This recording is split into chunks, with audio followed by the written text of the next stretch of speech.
አክሊሉ ተዋርደሃል። ፊት እኮ ፎቶ አልኬላችኋለሁ አይደለም? አዎ ራሷ ነች።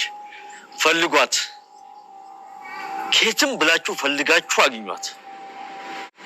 ስታገኟት ግን ሀሳብ ተቀይሯል። ወደ እኔ እንዳትልኳት፣ ወደ ሰማይ ላኳት። አዎ ምን አልክ አንተ ደደብ? አክሊሉ ልግደላት ወይ ነው ያልከው? አይ ክንፍ ስራላትና ወደ ሰማይ ላካት።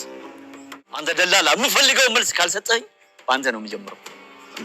አክሊሉ እኔ እኮ ያልኩ ቤቱ በካሽ የሚገዛ ሰው ተገኘ ያልኩ።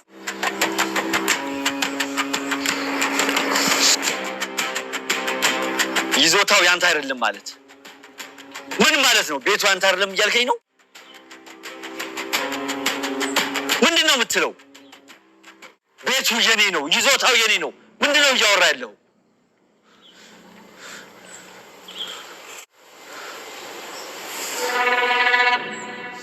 አክሊሉ ሰገንን ድጋሚ በእጁ ለማስገባት ወይም ደግሞ ለማግኘት የሚችለውን ያክል ጥረት እያደረገ ነው የሚገኘው። እንግዲህ በሱና በዙሪያው ላሉ ሰዎችን የሚያፈላልጉ እንዲሁም ገንዘብ ተከፍሏቸው በሱ ጋር ያዘዛቸውን የሚያደርጉ ሰዎች ጋር እንግዲህ ከአንዳንድ መረጃውን አሰራይቶ ጨርሷል። እየፈለጓት ነው። እነሱም ፈልጋችሁ ቀጥታ አምጡልኝ እያላቸው ነበረ።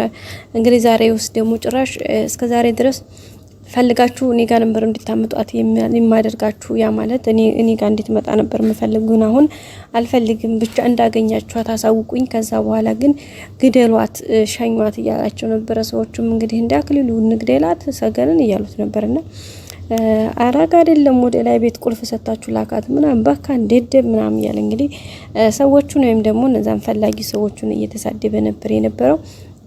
በጣም ከባድ ነው። ውድ ቤተሰቦቻችን እንግዲህ እንደሚታወቀው ነገሮች አስቸጋሪ ናቸው፣ ሁኔታዎች ከባድ ናቸው ከሚባለው በላይ ማለት ነው። እና እንደ አጠቃላይ እንግዲህ ነገሩን ለማስተካከል ሁኔታዎችን ለማመቻቸት ብዙ ነገር እየተደረገ ነው የሚገኘው።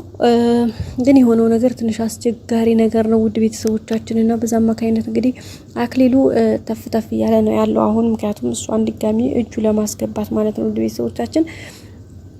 መድብልም ደግሞ ለበብቻው የራሱን ያለውን ፍለጋ እያጧጧፈ ነው። ከአንዳንድ በቃ በሚፈልገው መልኩ እየጠየቀ እያመጣ እየወሰደ በቃ እየሄደ እየወጣ እንግዲህ ከሞገስ ጋር ሆነው እየፈለጉ ነው ማለት ነው ቤተሰቦቻችን። እንግዲህ በባለፈው ክፍል እንዳያችሁት መድብል ጋር ሞገስ ሲሄድ ከቤት ወጥቶ ሲሄድ ተከትሎት ነበር ሄደውና ተከትሎት የሚገርመው ድረስ የት እስከሚሄድ ድረስ እንትን ብሎ ነበረ። በሚገርም ሁኔታ ግን ያው እንትና ስለነገረቻቸው ከዛ በቃ ደወለችለት ማለት ነው። ሉላ ደውላ ለሞገስ አክሊሉ ከኋላው እየተከተለው እንደሆነና መድብል እንዳታገኘው፣ ምክንያቱም ባንተ ኮቴ መድብል ሊያገኘው ስለሚችል የከፋ ችግር እንዳገባ አንተ አስፈላጊ ከሆነ ተመለስ፣ አለበለዚያ ደግሞ ከፋርማሲ መድኃኒት ነገር ገዝተህ ውጣ፣ ምክንያቱም አክሊሉ እየተከተለ ነው ብላ እንግዲህ ኢንፎርሜሽን ሰጣው ነበር። በዛ ምክንያት እንግዲህ ሂዶ ያው ሞገስ እንደዛ ስትለው እሷ እንደገና ቀጥታ ሂዶ በቃ ከፋርማሲ መድኃኒት ብቻ ገዝቶ ቀጥታ ተመለሰ ማለት ነው። እንደዛ ሲመለስ አክሊሉም እንግዲህ በጣም እየተናደደ ነው የተመለሰው። ማለት መጀመሪያ የሆነ ግንኙነት እንዳላቸው ጠርጥሮ ነበር የተከተለው። ግን ያው እሷ ስለደወለችለት ሞገስም ሀሳቡን ቀይሮ ሲመለስ ነገርዮሹን ተናደደ ማለት ነው። ግን እሷ ባደውልለት ኑሮ መጀመሪያ ኤፍራታ ናት ያየችው እንደተከተለውና ኤፍራታ ባታየው ኑሮ ይሄን ነገር ለሉላ ባትነግራት ኑሮ ሉላ ለሞገስ ባትነግረው ኑሮና ሞገስ ያን ነገር ማድረግ ባይችል ኑሮ በጣም ከባድ ነገር ነበር የሚፈጠረው። ምክንያቱም መድብልና ሞገስ ሲገናኙ አክሊሉ ከኋላ ያገኛቸዋል። ያ ደግሞ በቃ ምንም እንትን የሌለው እርምጃ ነበር የሚያስወስደው። ምክንያቱም ታርጌቱ ማን ላይ ነበር የሚሆነው?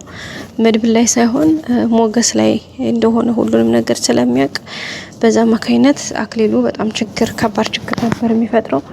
ግን ያው እግዚአብሔር ይመስገን በእሱ አማካኝነት እንግዲህ ለመትረፍ ችለዋል ማለት ነው። ቀጣይ ቢሆን ግን ነገርዮሹ ከባድ ነው የሚሆነው። ምክንያቱም ብሎ አክሊሉ መድረሱ አይቀርም።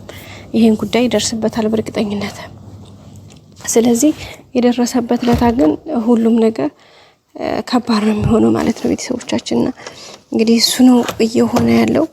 ኤኒዌይስ ሁሉም ነገር እንደሚስተካከል መልካም እንደሚሆን ተስፋ እናደርጋለን። ሁሉም ነገር በጊዜው በሰዓቱ ነው የሚሆነውና ስለ ሁሉም ነገር እንግዲህ ያው ጊዜውን ጠብቆ ይሆናል። አክሊሉም በሚጠብቀው የሚፈልገው መልኩ እንግዲህ ነገሮችን ለመከታተል ሁነቶቹን ለማድረግ እየሞከረ ነው የሚገኘው። ይሄ ደግሞ እንደሚሆን ተስፋ እናደርጋለን። በቀጣይ ሁሉም ነገር አሪፍና መልካም ይሆናል ብለን እናስባለን። ቤተሰቦቻችን እንግዲህ በቀጣይ አዲስ ቪዲዮ እስከምንገናኝ ሼር ላይክ ማድረግ አይረሳ። እንግዲህ ሁሌም ወዳችሁ ፈቅዳችሁ የምትከታተሉን ቤተሰቦቻችን ምስጋናችን ከልብ ነው። ሁሌም አብራችሁ ሆኑ፣ አብሮነታችሁ አይለየን፣ መልካምነታችሁ አብሮን ይዝለቅ ይለምልም እንላለን። ሁሌም እንግዲህ አብራችሁን ሆናችሁ በላይክ በሼር በሰብስክራይብ የምታበረቱን ቤተሰቦቼ ምስጋናዬ በጣም ላቅ ያለና ከፍ ያለ ነው።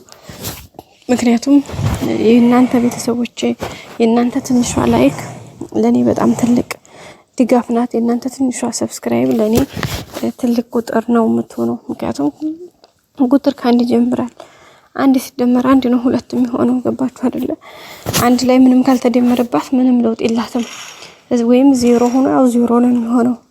ግን አንዷ ላይ ግማሽም ሩብም ሲሶም እየተደማመረ እንግዲህ ትንሽ ቁጥር ነው ትልቅ ቁጥር የሚገኘውና እንግዲህ ሁሉም ነገር መልካምና አሪፍ ይሆናል ብለን እምነታችን አለን። ውድ ቤተሰቦቻችን በቀጣይ እንግዲህ በተሻለ መልኩ ሁኔታዎች ተስተካክለው ነገሮች አምረው ሁሉም ነገር ወደፊት ጥሩና በልጎ መልካም ነገር እንደሚሆን እምነታችን ነው። ውድ ቤተሰቦቼ እንግዲህ አክሊሉን በሚፈልገው መልኩ ሰገንን እያፈላለገ ይገኛል። መድብልም እንደዚሁ በሚፈልገው መልኩ በሚችለው አቅሙ ሰገንን እያፈላለገ ነው የሚገኘው። ሁለታቸውም እንግዲህ ሰገንን ለማግኘት ደፋ ቀና እያሉ ነው። እስካሁን ግን ሰገን አልተገኘችም። እሷም ያለችበት የሚገርመው ሞገስና መድብል አይታችኋቸዋል። ሄደው ምግብ የበሉበት ክላስ እዛ ቤት ውስጥ መድብል የተቀመጠበት ወንበር ላይ ሰገን ተቀምጣ ነበረ። ምክንያቱም ሰገን እዛ ላይ ቁጭ ብላ ምግብ በልታ የሄደችው እዛ ወንበር ላይ ተቀምጣ ነው። ከዛ በኋላ ነው ተነስታ ወደ ሌላ ሄደችውና የለዋ ጉዳይ ነው ማለት ጊዜያቸው ገና ስለሆነ ለዛ ነው እንግዲህ ያልተገናኙት ብዬ አስባለሁኝ። ግን ያው ቀጣይ ላይ ይገናኛሉ። ግን የሁሉም ነገር ጊዜው ሰዓቱ ሲደርስ ነው ሁሉም ነገር ሊሆን የሚችለው ብዬ አምናለሁ ማለት ነው። ውድ ቤተሰቦቻችን በቀጣይ እንግዲህ መልካም እንደሚሆን እምነታችን ነው። አሪፍ እንደሚሆንም ተስፋ እናደርጋለን። እና ውድ ቤተሰቦቼ እንግዲህ የዛሬው ቪዲዮ ይሄንን ይመስል ነበረ። ላይክ ሰብስክራይብ ሼር ማድረጋችሁን አይረሳ ማለት ነው። ውድ ቤተሰብ በቀጣይ አብረን እስከምንመጣ ድረስ አዲስ በራሴ ቪዲዮ እስከምገኝ ይሄንን ቪዲዮዬን ላይክ ሼር አድርጉልኝ፣ ሰብስክራይብ አድርጉልኝ። ሁሌም በቃ አብራችሁኝ ሁኑ። ወዳችኋለሁ፣ አከብራችኋለሁ። መልካም ጊዜ በያላችሁበት ውድ ቤተሰቦቼ ባይ